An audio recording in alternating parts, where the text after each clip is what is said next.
පළමුවන විජේබාහු රජතුමාගෙන් පසු හටගත් සිවිල් යුද්ධ. විජේබාහු රජතුමා විසින් මහත් ආයාසයකින් එක්සේසත් කරනු ලැබූ ශ්‍රී ලංකාව ඔහුගේ අභාවයත් සමග දෙදරා යනු දක්නට ලැබිණි. ඒ තත්වයට මුලපිරුණේ එක් අවාසනාවන්ත සිද්ධියකිනි. රාජ්‍ය උරුමය පිළිබඳ ස්ථිරාගත සම්ප්‍රදාය කඩකර සිංහාසනයේ අත්පත් කර ගැනීමට එක් බලකාමී කණ්ඩායමක් ක්‍රියා කළේය. විජේබාහු රජු මිය යන අවස්ථාව වන විට ඔහුගේ සොහොයුරා වූ ජයබාහු උපරාජ පදවියද පුත්‍රයා වූ වික්‍රමබාහු රුහුණේ ආදිපාද හෙවත් ඈපා තනතුරද ඉසුලූහ.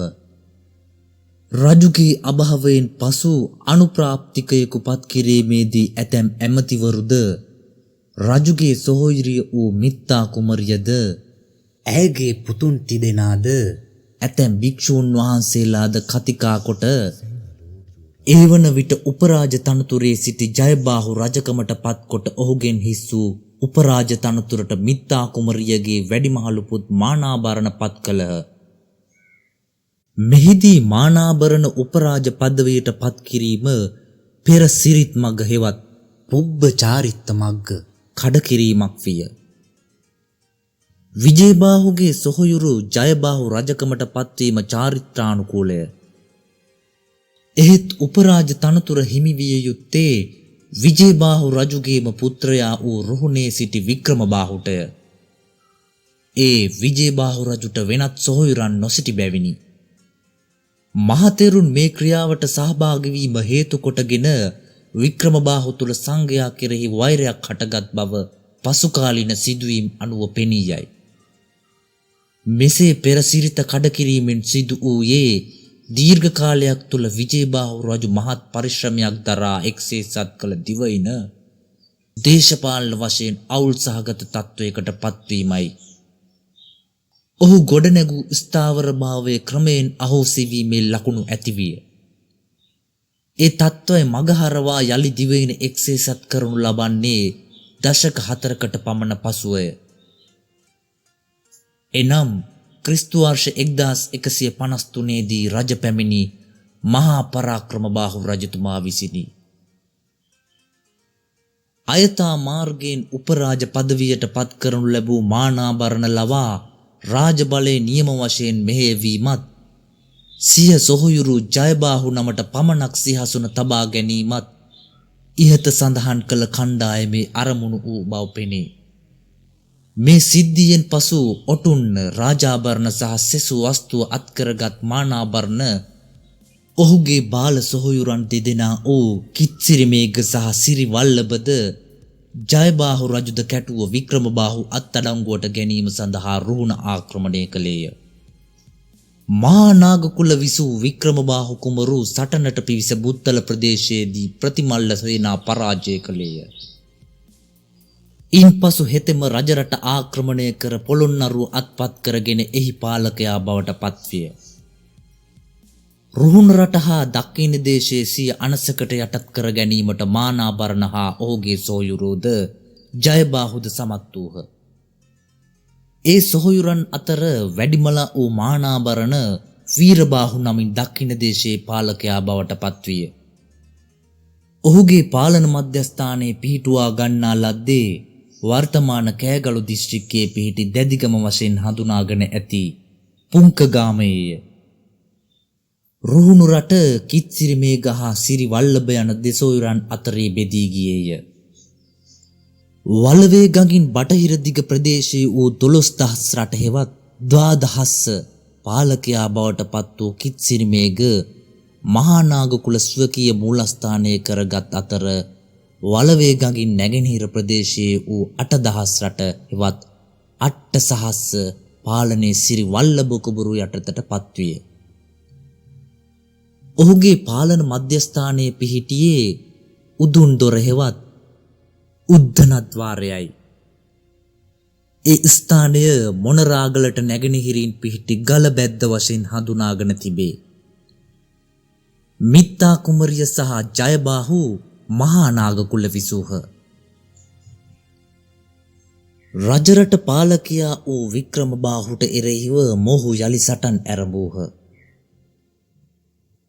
රුහුණු රට හා දක්ෂිණ දේශයේ පාලනය කළ සොහොයුරන් තිදෙනා රජරට ආක්‍රමණය කිරීම සඳහා දක්ෂිණ දේශයේ සේනා රැස් කරන බව දැනගත් වික්‍රමබාහු සේනා සන්නද්ධව එහි පැමිණ ඔවුන්ගේ හමුදා අන්ත පරාජයකට පත් කළේය. පරාජිත කුමාරවරුන් පස්තුන් රට හෙවත් පංච යෝජන රට්ට කඳවුරුලාගත් බව අසා වික්‍රමබාහු ඔවුන් පසුපස කැලණිය බලා ගමන් කළේය.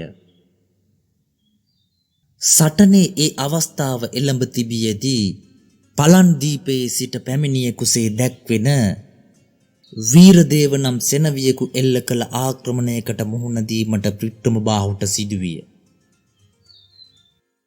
දක්ෂිණ දේශයේ කළ සටන අත්හිටුවා මහාතිත්ත වරායෙන් ගොඩබට පරසතුරු සේනාව මැඩලීම සඳහා මන්නාරමට පිවිසි වික්‍රමබාහුට බලවත් පරාජයකට මුහුණ දීමට සිදුවිය. කුමාරවරුන් දෙදෙනෙකු හා සෙනවියෙකු සටනින් මියගිය අතර වික්‍රමබාහුගේ සේනාපති සතුරු හමුදා විසින් අත්අඩංගුවට ගැනිනි.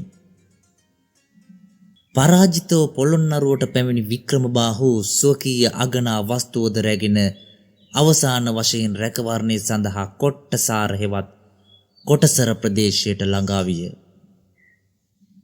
ඔහු පසුපස හඹා ආ වීරදේවගේ සේනා කොට්ටසාරෙහි අන්තර විට්ටික නම් වගුරු බිම සහිත ස්ථානයකදී අනපේක්ෂිත අයුරින් වික්‍රමබාහුගේ හමුදාවට කොටු විය.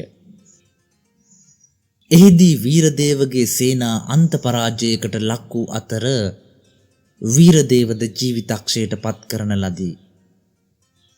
මෙවැනි ඉරණමකට මුහුණ පෑ වීරදේවගේ අනන්‍යතාවය හා ඔහුගේ රාජ්‍ය කුමක්ද යනු අවිනිශ්චිතව පවතී. ආපසු පොළොන්නරුවට පැමිණි වික්‍රමබාහු යලි රජරට පාලකයා වශයෙන් කටයුතු කරන්නට විය. දිවයින පාලකයන් 4 දෙනෙකු අතර බෙදී ගිය බව අපි ඉහත දුටිමු. ක්‍රිස්තු වර්ෂ 1110 සිට ක්‍රිස්තු වර්ෂ 1153 දක්වා වූ මේ කාල පරිච්ඡේදය අවිචාර සමයක් ලෙස දැක්විය හැකිය. පළමුවන ජයබාහු හැර ඔහුට සමකාලීනව හෝ ඉන් පසුව සිටි එකම පාලකයෙකුවත් අභිෂේක ලැබූ රජෙකු නොවන බව සඳහන් කළ යුතුය. මේ කාලයේ රටවැසියා අතිශයින් පීඩාවට පත් වූ බුද්ධ ශාසනයේ පරිහානියට පත් වූ අවාසනාවන්ත අවධියක් විය. ස්වකීය සිංහාසන උරුමයට හරස් වූ සංඝයා කෙරෙහි කිපුණු රජරට වික්‍රමබාහු පොළොන්නරුවේ විහාරවලින් සංඝයා නිරපා හැර ඒවා විදේශීය කුලී සෙබළුන්ගේ වාසස්ථාන බවට පත් කළේය. විහාර සන්තක වටිනා වස්තුව පැහැරගත්තේය. විහාර සතු ඉඩකඩම් පැහැරගෙන ඒවා ස්වකීය අනුගාමිකයන්ගේ පරිභෝජනය සඳහා යෙදවිය. දළදා වහන්සේට පූජා කරනු ලැබූ මුතුමැණික් රන්රුවන් ආදී වටිනා වස්තුව පැහැරගෙන ඒවා ස්වකීය අවශ්‍යතා පිරිමසා ගැනීම සඳහා යොදාගත්තේය. දළදාව හා පාත්‍රා ධාතු රැකවරණය සඳහා රුහුණට ගෙන යන ලදී.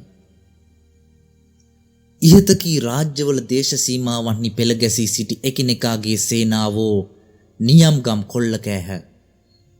ගම් නියම්ගම් වලට ගිනි තබූහ. ඔවුන් ජලයෙන් පිරී තිබූ වැව්වල බැමි සිදුරු කර ඒවා විනාශ කළ බව වංශ කතාව සඳහන් කරයි. ඇතැම් පැරණි ශාස්ත්‍රීක ගම්මාන පිහිටි තැන්වල ලකුණක්වත් ශේෂ නොවිනැයි වංශ කතාවෙහි වැඩිදුරටත් දැක්වේ. දූෂණයේ යෙදුණු නිලධරයෝ රජුට පක්ෂපාතකම් පෙන්වමින් ස්වාර්ථයම වැඩි දියුණු කරගත්හ. සමනොල හෙවත් සමන්තකූට වැනි දුෂ්කර ප්‍රදේශවල විසූවෝ රජුට අයබදු ගෙවීම ප්‍රතික්ෂේප කළහ. දැසිදස් ආදී මෙහෙකරුවෝ ස්වකීය ස්වාමිවරුන්ට නිග්‍රහ කරමින් ඔවුන්ගේ අනනොතකා හැරියහ. යුද්ධෝපායක් වශයෙන් වැව්බැමි සිදුරු කිරීම වාර්තා කෙරෙන ප්‍රථම අවස්ථාව මේ අවධියට අයත් වන බව සිහිපත් කිරීම වටී. ඉහත දැක් වූ කරුණු අනුව ප්‍රස්තුත අවධියේදී දිවයිනේ පැවති ව්‍යාකූල තත්ත්වය වටහා ගැනීම අපහසු නොවිය යුතුය.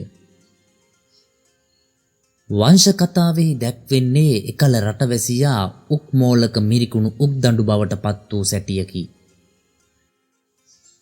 රටෙහි කවර ආකාරයේ හෝ ආර්ථික සංවර්ධනයක් එකල සිදු නොවීය.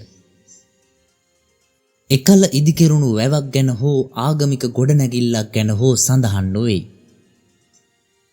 දක්ඛින දේශයේ පාලනය කළ මානාභරණගේ පුත්‍රයා වූ පරාක්‍රමබාහු කුමරු පසුව පළවන පරාක්‍රමබාහු ඒ ප්‍රදේශයේ පාලකයා බවට පත්ව ක්‍රිස්තු වර්ෂ 1140 තරමේ සිට එහි අර්ථ සම්පත් දියුණු කරන තුරු යටකී ව්‍යාකූල තත්වය නොවෙනස්ව පැවතිනි. ක්‍රිස්තු වර්ෂ 1111 සිට ක්‍රිස්තු වර්ෂ 1132 දක්වා කාලය තුල රාජ්‍ය පාලනයේ යෙදී සිටි පළමුවන වික්‍රමබාහු රජුගේ අභාවයට පසු රජරට පාලකයා බවට පත් වූයේ ඔහුගේ පුත්‍රයා වූ දෙවන ගජබාහුය.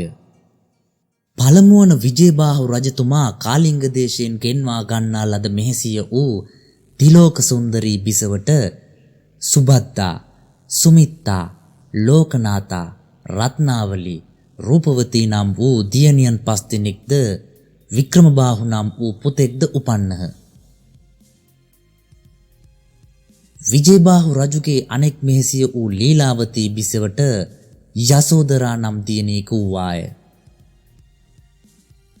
වීරවම්ම නම් කුමාරයෙකුට විවාහ කර දෙන ලද ඇයට උපන් දියණියෝ දෙදෙනා ලීලාවතී සහ සුගලා නම් වූහ.